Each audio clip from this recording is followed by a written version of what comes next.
Welcome, folks, to the newest episode of Bombad Radio. With us today, we have our friends at the Furious Fancast. Say hi, boys. How's it going? This is actually my second time on your show. I don't thank y'all again for letting us be on here tonight. But I am the other Luke, and my co-host is the sixth Robin. So this is actually the second time we've been together. So what we're going to do today is we're going to talk about a classic movie that's back in theaters. That, of course, being Star Wars: The Phantom Menace in 3D. Did all of us get to see it this weekend? We sure did. Hell yeah.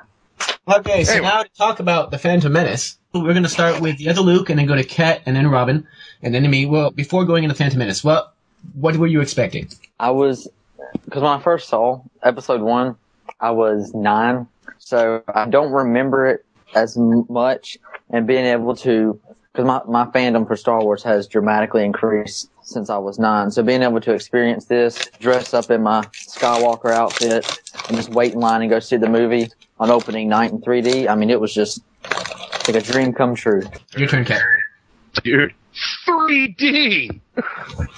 See, I was of an age where I remember things when Star Wars came out. I think I was, I was back in, 97, so that was what? 99 was Phantom Menace. Oh, yeah. Sorry, I just remember 97 with the thing and then announcing it. 99, I was like 16. I was like, oh, dude. I did have one overwhelmingly crazy thought. I was like, wow, how long did people have to wait for the original ones to be back in the theaters? I was like, this is cool. I don't have to wait that long. That's true. I mean, who doesn't want to see it in 3D, dude? Lightsabers flying at your head, you don't know left from right. Well, we'll talk more about the 3D in just a moment. So, Robin, what were you expecting when you went in? Well, I mean, just like the other Luke, I was only 9 when it first came out in theaters, and I actually had to wait a couple weeks to go see it because my parents aren't into this kind of stuff like we are. And I don't know. I mean, I guess I was just excited to go see, a movie at a midnight, or Star Wars at a midnight launch, because this is the first time I actually got to see, Star Wars at midnight launch. And I was just curious to see how 3D was actually going to be, what scenes were going to be in 3D. Okay. For me, I was 11 when Phantom Menace came out. I remember I had to wait a little bit because my sister got to see it at for a school field trip and just came back and started telling me all this misinformation, which wasn't good because at that time when I was 11, I was reading books like Truce of Bakura and all the Timothy Zahn books, and so I was reading all the Star Wars books, and so I was going crazy for this. I didn't get to go see it at midnight. I was walking around the Thursday night, and I was really tempted. I saw the lines for midnight, but I decided I would rather not go from 10 hours of work to the movie theater, and so I went the next morning at noon, lightsaber, Darth Vader t-shirt, and it's Star Wars on the big screen. I'm not going to miss it. And The Phantom Menace is probably my most nostalgic Star Wars film. It wasn't the first one I saw in theaters because I saw the special editions, but it was definitely the one that, I still have all the toys and calendars, pictures, my Natalie Portman posters. I have everything from Phantom Menace. I'll still have you beat, Bane. I still have you beat. Quiet. Return of the Jedi with your father as a baby. Hey. Yes! I was an infant. I saw Return of the Jedi when it first came out. Yeah. So now about the movie itself. Some of us saw it at midnight. Ket, you saw it today, right? Yeah. Okay, and then I saw it on Friday.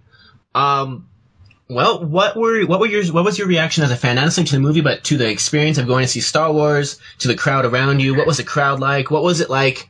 The fan experience, because the midnight, of course, is the fan experience. Just going to a Star Wars movie itself, we know we're going because we're fans. Most of us have already seen it, I hope. And so the movie itself isn't necessarily the reason why we're there. We're there because it's Star Wars. So what was your theater experience like? What about the little stuff you got to get and so on? Unfortunately, the theater I went to, they didn't want to hand out the glasses because they only had so many. So I was like, I'm going to go to the midnight launch.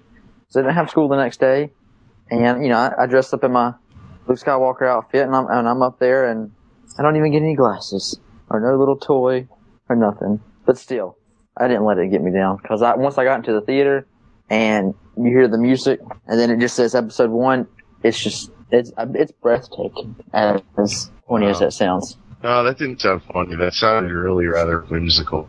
That was cool. Yeah, for me though, I was like, oh, you're not getting these glasses out of my hands. I was like Charlton Heston up in there, man. I was like, from my cold dead hand. What was funny about going, I actually got a chance to go to the midnight launch, and I had to drive 30 minutes to the theater that I went to see it at, and we got there about an hour early because, I wanted to get there early. I was curious to see how busy it was going to be and everything. But it was actually pretty disappointing because there was literally probably a handful of people that actually showed up. And, I thought, from the past midnight launches from episode 2 and 3, that this would be pretty big because there's always been lines to every midnight launch of Star Wars that I've been to. This one didn't. And I thought it was going to be hyped up a lot more. It actually made quite a bit at midnight, though. It made over $1 million at midnight, which is pretty good for a 13-year-old movie. That's twice as much as Thor. Actually, I read that the next day, and I thought that was pretty surprising. It obviously didn't happen at my theater, but he was like, "Well, that didn't happen anywhere near me." What was even more surprising, though, was the fact that there was actually a lot of girls that showed up to this midnight launch. Like about half of them were nothing but girls. Yeah, and that's what. How many did you leave with? We're pretty surprised at that. And but what was cool? There's a few people dressed up. There's a couple Sith Lords and some Jedis, and we got some pictures with them. And then they were actually pretty excited when we got in the theater. Everyone clapped when the movie started and stuff like that. So the experience was pretty fun. For me, I saw it on a matinee on a Friday, which is a school day, and I'm in a college town, so there's not that many people in the theater at noon on Friday. But it was fun. I went. I was the main one dressed up. I got there a bit early. I loved how in the trailers they had, the Clone Wars trailer to see Darth Maul, which was awesome. They had the other Star Wars, the kids charity trailer. They had the breast cancer trailer. So there's Star Wars trailers everywhere for that one. And of course, John Carter, which is very Star Wars influence as well. And so I was all hyped when it, when it was all getting ready to go. I remember when a kid walked in there, was like, he walked in, he's like, wow, there's not many people here. And his dad was like, hey, that's because you and I went last night. Everyone went last night. So apparently that kid saw it at midnight and then went the next morning to see it again, which is pretty awesome. Now I remember the midnight crowds when I walked by, because I actually work right next to the theater. The midnight crowd when I left my work at 11 o'clock at night was pretty decent sized. There's lots of fathers with their kids, some moms with their kids. It seemed like a pretty decent sized family show. I'm in Utah, so there's quite a, movies like Star Wars and so on, you always do pretty well. So it looked like it was doing decently well here. I think I've only heard of one bad experience from a fan. One of my friends went in, I think he was in New York, in the Bronx or something like that. And he said half the people at his midnight crowd were there to harass the people watching it and to make fun of the movie. That would have ruined my experience for sure. That's terrible. What the hell, dude? I probably would have gone and punched someone in the face. Well, that's like devotion. We're going to waste our time to go, mess with some people that, like Star Wars. And it's the people like that made it so George Lucas retired, because they harass him everywhere. It's ridiculous. Don't get it. But we're the fans. We went to see Phantom Menace opening weekend, and apparently a lot of other people did too. It made $23 million opening weekend, which is pretty darn good for a re-release of probably the least liked of a, pretty popular franchise. Right. Yeah, but you know why I think it did really good? Because it was episode 1, man, and that was like just a graphic fun fest to begin with. Now it's in 3D. I have a feeling that episode 2 will probably do a little bit worse, and then it'll climb from there. Darth Maul, not yourself, you look. Super late night, being bad and evil, and anyway, taste the Force! I'm okay. Now you die! Wrong button. Nope. Ow! Double saber delicious! Too old for this, I'm getting. That's brisk, baby! What was your favorite use of 3D? Because we know this is a post-converted 3D, so being post-converted, nothing's going to really pop out of the screen because it's not filmed in 3D, so popping out doesn't really work. They can make it go deeper into the screen. So what was your favorite use of 3D? I have to admit, the pod race was pretty incredible. That was one scene that I was really looking forward to see how they did. And like you said, they have to go back and put in the 3D what I actually filmed in 3D. When they were showing the first-person view of Anakin in the cockpit of the pod racer, and they were showing nothing but the front of the actual pod racer, was pretty cool to me. I thought that was pretty awesome. Besides the pod race, whenever they go down on Coruscant, that right there was just that whole scenery, just being able to see that whole open up, and with the depth that it had, that one was probably one of my favorite scenes, because that's where I really took in the 3D. When What? Obi was sitting there waiting for those doors to, like, you know, freaking open up, and Darth Maul's just sitting there, like, all like, I killed everything, and he's like sliding the saber back and forth, waiting for it to open, and then, like, when they actually open it, it goes to that one angle where, like, you're coming through and you see the doors opening. That was kind of cool. Awesome. Before I answer mine, did any of you watch it in IMAX, or did everyone watch it in what? Yeah. So, Kat, you watched it in IMAX? Yeah. Did the rest of you watch it in Real D or IMAX? Real D. Real D. I watched it in Real D as well. Well, Okay. actually, my IMAX at real 3D in IMAX. Well, IMAX is a little different than Real D, though. Well, I don't know, man, but it was crazy. IMAX is a bit better, trust me.